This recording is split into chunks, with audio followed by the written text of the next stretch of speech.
Welcome to another deep dive, everybody. Today we're talking extinction. Well, dinosaur extinction, to be exact. It's a pretty massive topic, right? I mean, these giants ruled the earth for millions of years. They did, and we're going to explore it all.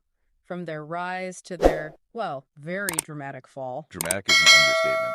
We're using an awesome YouTube video from Muzz Studio as our guide today. Yeah, the last 24 hours of dinosaurs. It's incredible. You know, what I find really fascinating is that it's not just about giant lizards, you know? It's so much bigger than that. It's about how life on Earth changes over time.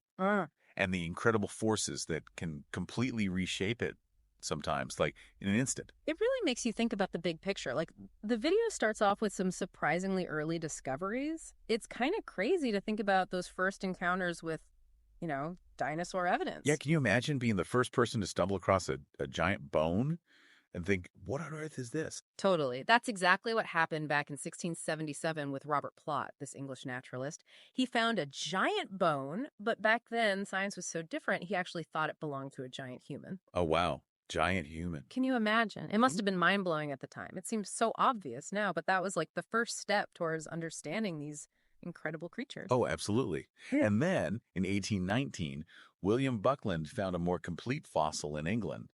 And that's when things really took off. Yeah, it was like a turning point, right? Buckland's discovery was like, okay, this is definitely something new, something big. Right. It was enough to confirm that these remains were from a whole new group of animals, which, 5 years later, led to the term Dinosauria, meaning terrible lizard. Terrible lizard. I love that. It's such a evocative name, but I think it just barely scratches the surface of how diverse and, well, awesome these creatures actually were.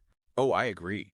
The sheer variety of dinosaurs that existed over millions of years is incredible. I mean, we've already found over 10,000 dinosaur fossils representing over 900 different species. And that's not even all of them. Scientists are identifying over 45 new dinosaur species every year. They're pretty wild to think about, right? Totally. It just makes you realize how much we still have to learn about these ancient giants. Absolutely.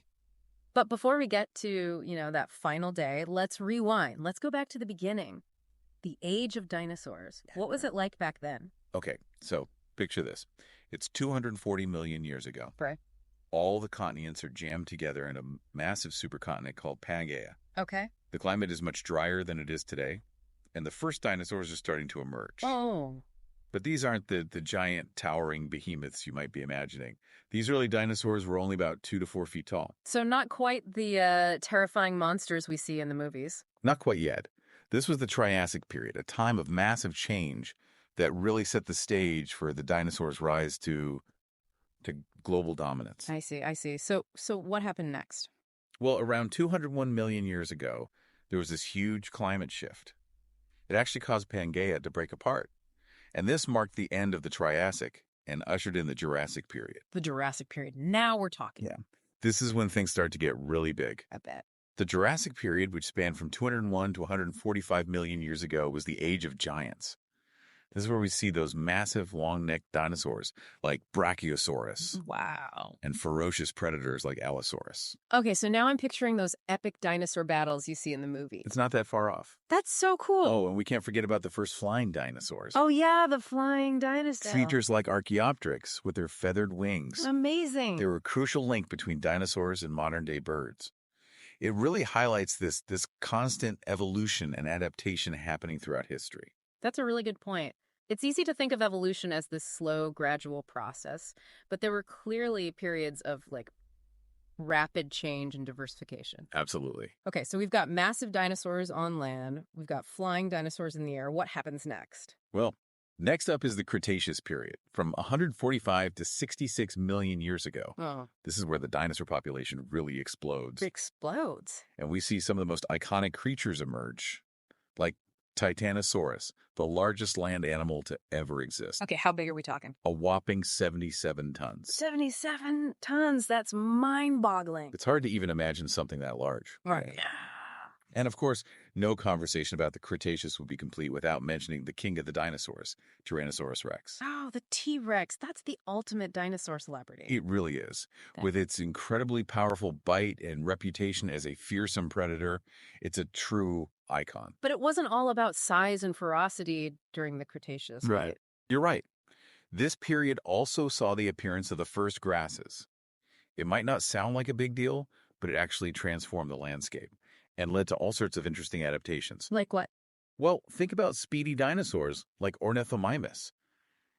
They could run up to 90 kilometers per hour and thrived in these new grassy environments. 90 kilometers per hour. Wow. That's incredibly fast. It is.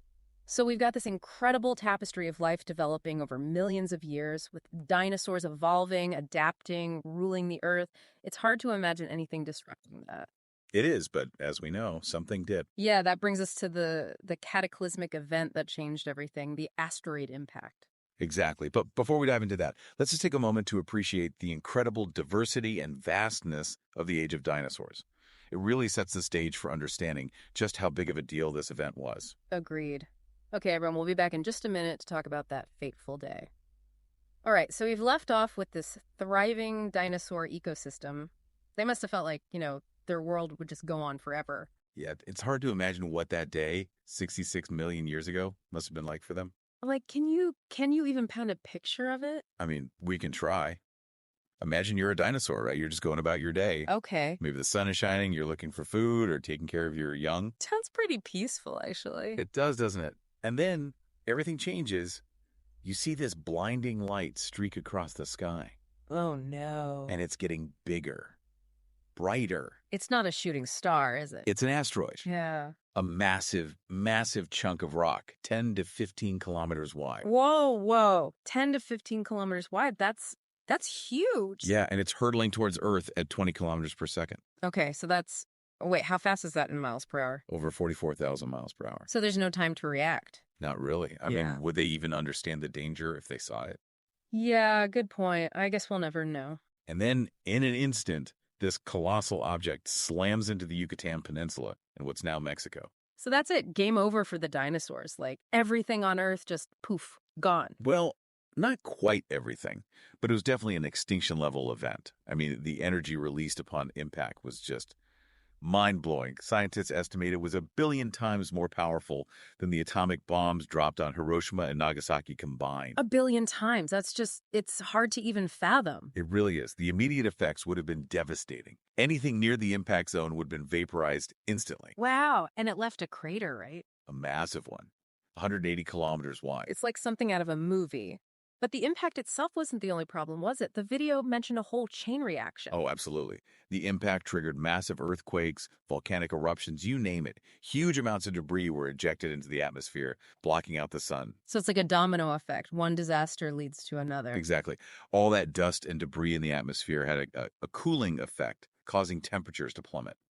But then, as superheated dust and molten rock rained back down on Earth, it ignited these massive wildfires. So first it's freezing, then it's scorching hot. Talk about a bad day. And it gets worse. The impact triggered giant tsunamis that flooded coastal regions, wiping out entire ecosystems. Even the air became toxic, filled with noxious gases and dust particles. So it wasn't just the impact, the fires, the tsunamis. They couldn't even breathe. How did anything survive that? It's amazing, Yeah. right? It really shows you the resilience of life. While the dinosaurs, the ones we typically think of, perished, some smaller creatures found a way. Like those little mammals that were around back then. Exactly. Burrowing mammals, deep-sea creatures, and some bird-like dinosaurs, the ones with feathers who could escape that surface devastation. They managed to survive. And they were the seeds for a new era, an era that would eventually lead to the rise of mammals, and ultimately us.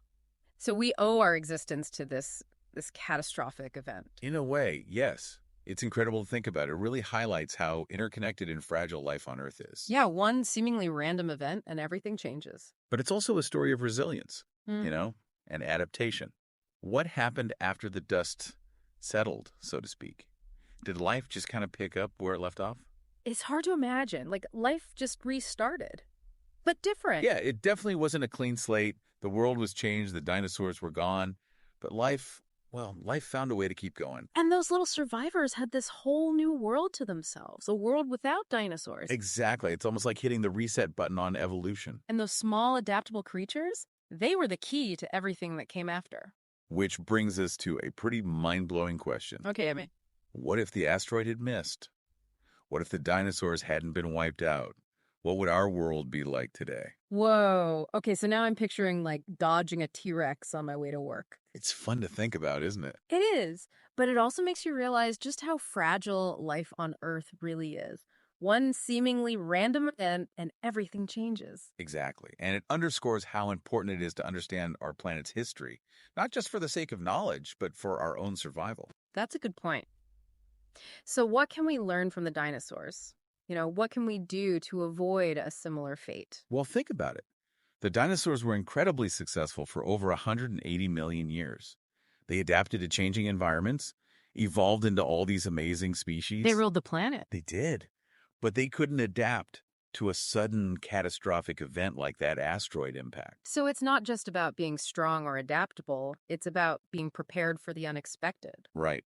We need to be aware of potential threats, whether they're from space or even from our own actions. Yeah, we have to learn from the past. We do. And we need to work together to protect our planet and make sure our species survives. It's a lot of responsibility, but we can do it. We have the knowledge, we have the technology. I agree. The story of the dinosaurs, it's a tale of both incredible success and ultimate vulnerability. Yeah. And it's a reminder that life on Earth is precious. It is. Well, that's a powerful note to end on. Thanks for joining me on this deep dive into the last day of the dinosaurs. It's been a pleasure. To our listeners, keep exploring, keep questioning, and keep looking up at the sky. You never know what you might discover.